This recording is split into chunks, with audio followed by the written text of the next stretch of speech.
Hey there folks, welcome to Spectrum Pulse. We talk about music, movies, art, and culture.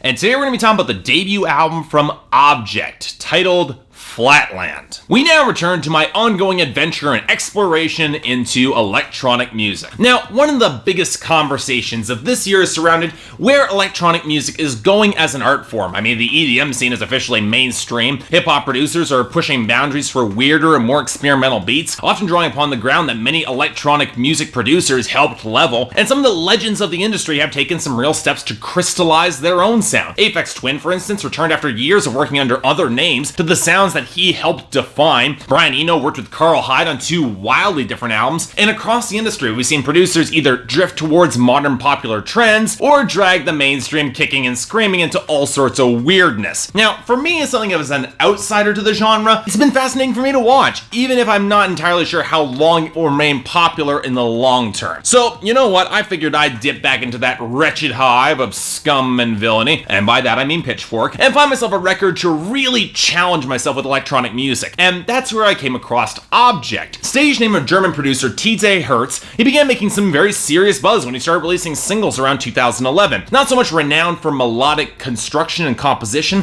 but for phenomenal mix balance, depth, and texture. And what immediately gripped me by singles like Tinderbox was the sense of contrast. There's a real warmth to the crackle of the mix and the percussion that bellied the echoing, chilly synthesizer leads and the samples and that thick swell of the bass. It felt organic and yet almost clinically measured, and for me it was compelling enough that I had to go check out his debut album Flatland, even though initial buzz suggested that it wasn't typically going to be something that I would like, but I figured what the hell, why not? What do we get here? Well, it's definitely interesting, that's for sure. The thing with Flatland by Objekt is that it's difficult to discuss beyond just a straightforward recommendation, because in terms of electronic music, I don't really have a lot of frames of reference for it. I can definitely tell you it's pretty damn good and compelling, a sort of distinctive oddity that I can appreciate without outright loving it, and while I don't think this record is entirely for me, I definitely get why it's been getting some real critical acclaim, because overall, it's pretty damn good. So let's start with the greatest changes since those early singles. Where there was a sense of crackling immediacy and intimacy to his early work, Objekt has opted for this album to go for a more expansive sound, bleaker with crisp, clanking beats and drill-like textures, decidedly mechanical in its sound, yet never harshly regimented or locked in place. If Tom York's recent experiments with electronic music imply a certain degree of stiffness, each piece in its own place, the ideal machine, Objekt's record shows how the machine music would actually sound, with slight irregularities and whirring elements that stutter and click to add more texture. This album begins with Agnes's Revenge, an explosive clatter into shimmering ambient synths with a subtle drip that is punctuated with fuzz before it ever so slightly repeats. From that opening track, the album kicks into gear with one fell swoop, a single low chiptune tone keeping cadence amid the rattle of static, slow crescendo of low thrumming synths and drilling beats, as if the songs are assembling themselves, pulling hollow, booming metal sheets that are socketed together on ratchet as the melodic tone gets slightly more complex. The synths gurgle before locking down, and every whir and burst of static, becoming melodies that interweave into the industrial-flavored song Strays, probably my favorite, complete with echoing misfires that crash across the mix before fading into this cavernous,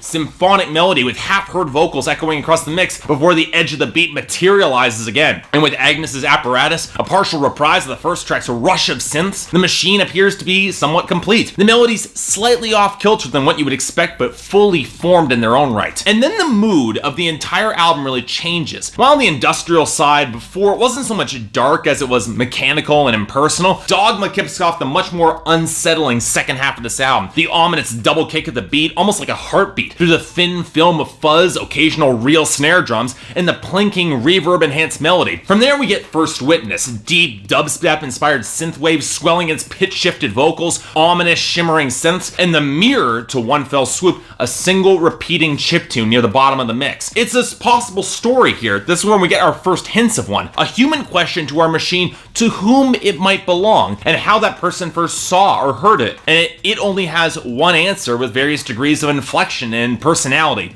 She found me. Perhaps this machine was not meant to be assembled in this way.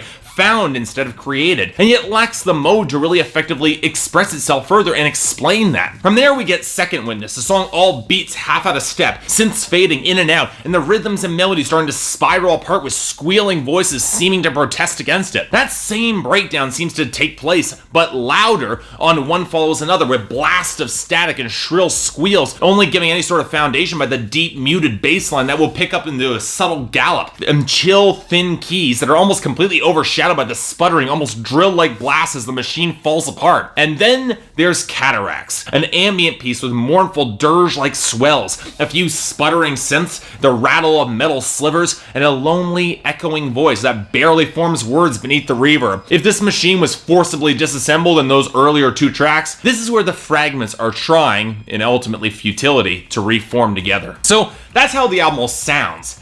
Does it work? Well, it's a little tricky for me to say. It does manage to set an impressive mood, and the production is damn near top of the line. Expansive, layered, minimalist, but with enough Aphex Twin-esque subtle changes and flourishes to reel more and more with every single listen. And like with that most recent Aphex Twin album, this is not a record that opts to go for wild experimentation or off-kilter shifts in tone. Once you get a handle on the atmospheric synth lines and industrial elements and the beats, it's a record that does feel remarkably cohesive, even if it is experimental. But I do have two issues with Flatland that keep me from really loving it, and the first should not be remotely surprising to those familiar with my taste, namely the lack of distinctive melodic progressions. Now don't get me wrong, the percussion and the beat progressions, especially on the first half of this album, are very memorable and are easy highlights. I really like them. But as the momentum on this record slows and the album's construction begins to break down a little bit, the lack of anchoring melodies can make certain songs feel a little bit less memorable. Granted, part of that has to do with the progression of the record, which leads to my second problem. Yeah, it's completely thematically appropriate for this album to gradually fade out and ebb near the back half, but without memorable anchoring points in like vocals or a melody or even real interesting beat change-ups, especially in contrast to the first half, it can lead to a finish on this album that can feel just a little bit underwhelming, even despite how much I really like the finale of Cataracts. So yeah,